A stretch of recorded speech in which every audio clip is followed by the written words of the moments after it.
I hear from first time and want to be real estate investors all the time telling me all of the reasons why they should not invest in real estate. The excuses are endless, and I say it all the time here on this channel is that the only way and the best way to get started in real estate is to just get started in real estate. You've got to look past those excuses, actually take some action, make something happen. That is the only way your portfolio is going to grow. Being negative and thinking negatively about this form of investing is not going to get you anywhere. So today I want to share with you 4 misconceptions about real estate investing. I want to set the record straight and hopefully help you get over that hump so you can get out there, make a purchase, and start to grow your portfolio.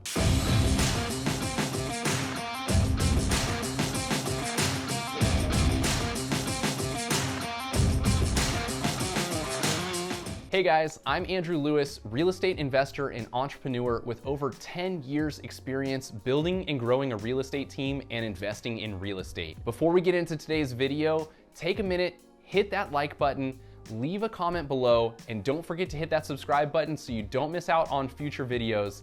I'm here to help you break out of the 9-to-5, gain financial freedom, and grow wealth through real estate. Let's dive in. So tell me, what is it? What holds you back from investing in real estate? What is the excuse that you give yourself in your head that holds you back? Today, we're gonna break down the 4 common misconceptions that hopefully help you move forward, actually get out there and take some action. Let's break it down. Number 1 is, I don't make enough to buy a second home. This misconception is heard all the time. People come to me all the time and say, but I don't make $200,000 a year. There's no way I could buy a second home. Guess what? That's not even an excuse. I'm here to tell you that even if you made less than $100,000 a year, you could own up to 10 rental properties, no problem. How do you do that? That is through future rents. When you buy a rental property that has a rental value and the ability to be rented out on the market, your lender will allow you to use 75% of the projected rent that you have not even earned yet as income for you. So even if you're making $50,000, $60,000, $70,000 a year on your own, you can still apply for a mortgage for a rental property if that property is going to make more than what you're going to be paying for it on your mortgage. And guess what? You shouldn't be buying a property if it doesn't do that. So odds are when you find a deal, you should be able to take it to a lender and actually get qualified for that loan, even if you don't make enough money to cover both mortgages. You want what you are charging on a monthly basis to the new tenant to be more than what your actual mortgage payment is, and that will allow you to qualify traditionally for a conventional mortgage, and you can have up to 10 of those at a time without ever having to be creative on the financing side. So, I don't make enough money is not an excuse. Number 2 is, I'm gonna get calls in the middle of the night from tenants about leaks on the property. That one doesn't fly with me because guess what? If you took a look at your life, tell me the number of times that you've had an emergency like that in your own home. When have you woken up in the middle of the night, maybe once in your life, to a water heater that's burst or a toilet that's leaking or something like that? It just doesn't happen that often. And I promise you that owning a rental property doesn't mean that that happens exponentially more all of a sudden because you have tenants inside of a property. So think about how many times those emergencies have happened to you, how many times you've had to call a plumber in the middle of the night for your own personal home, and then shift that over to the rental side of things, and that should calm your nerves about that a little bit. And guess what? If you do get that call in the middle of the night, you're going to take care of it because you're making thousands of dollars a year in cash flow. Who the heck cares that you have to call a plumber one time a year in the middle of the night to take care of some problem because you're making money, you're earning tax benefits, and you're earning appreciation while the tenant pays the payment for you. So get that out of your head. You're not gonna take all those calls in the middle of the night, and even if you're more concerned about that, hire a property manager and they will take the calls in the middle of the night. Number 3 is, it's too risky. People tell me this all the time. It's too risky to invest in real estate. They're worried that if you own multiple rental properties, all of a sudden the market is gonna drop and you're gonna lose all those homes. And I understand why, because you're thinking back to 2008, you probably had friends or family members, or maybe it even happened to you where you lost homes during that time. Let me break that down for you. That is simply because of bad lending practices that do not exist to this day. Before, You used to just tell a lender how much money you made or make up a number, and they would qualify you for a mortgage. And so people that truly could not take on that payment were buying homes and they were not qualified for them. There was no income verification. They were buying multiple rental properties. Gardeners, house cleaners, they were buying multiple rental properties. And guess what? When the market turned and they weren't able to make those payments or make balloon payments that came up due because of the special loan types that they took out, that's when they lost homes. This is not a risky investment. Real estate on average grows 5% a year. You can count on that.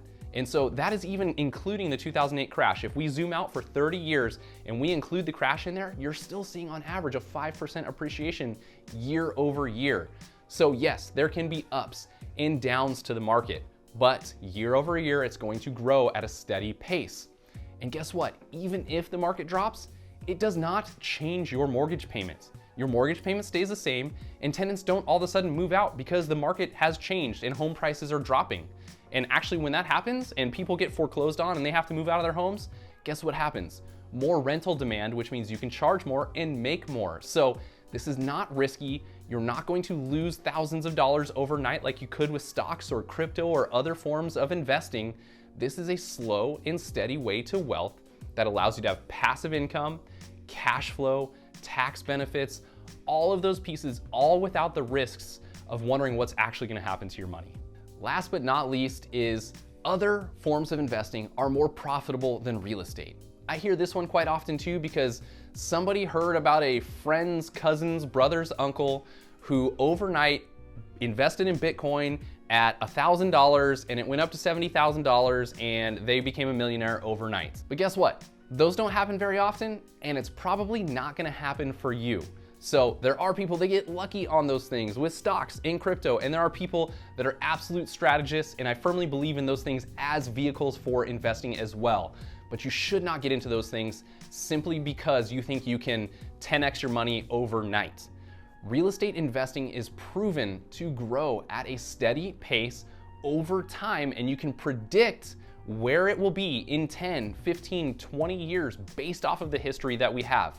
There are ups and downs, just like we talked about before, but over time it will continue to grow. And if you leverage it properly, you can start to multiply your portfolio, which will exponentially outperform anything you could do in the stock or crypto space, aside from getting lucky on those one-off pieces.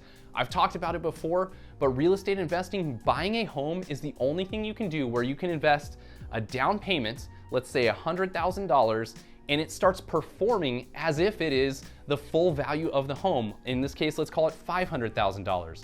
You put in 100, it starts to appreciate instantly as $500,000 using the bank's money. Yes, there is interest and all of that goes into that, but that is what your tenant is for. They are paying those things for you. So your $100,000 instantly becomes $500,000 and appreciates at 5% a year from there. There is no other form of investment that does that for you. Real estate investing is unique and can help you grow exponentially beyond what you can think or dream if you play your cards right and actually take action to make it happen. So that's it. Which one of those four is holding you back? What has been holding you back? You need to actually think through those things, stop putting up those false barriers in front of you and being worried about failing in the real estate investing space. You've got to get over those. There's a reason to invest for any situation, and you just need to think through it. Think through the pros and cons and weigh it out for yourself, but don't let silly misconceptions about real estate investing stop you from building the wealth that you desire. You're watching these videos for a reason. You want to take action. Stop putting up the excuses. Stop letting your friends and family tell you these exact same excuses. It's holding them back. I'm telling you, because I've done it, it is easy to get into it.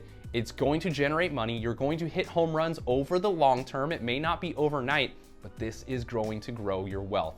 Get started on it now, and I promise you 10 years from now, you will look back at the silly things that held you back and wish you got started earlier. I hope you enjoyed today's content. If you did, be sure to hit that like button for me. Leave a comment below, share with the world which one has been holding you back, and make a declaration on what you're gonna do to fix that going forward. And be sure to hit that subscribe button so you don't miss out on future videos. I'm here to help you break out of the 9 to 5, gain financial freedom, and grow your wealth through real estate, but only if you want it. We'll see you next time.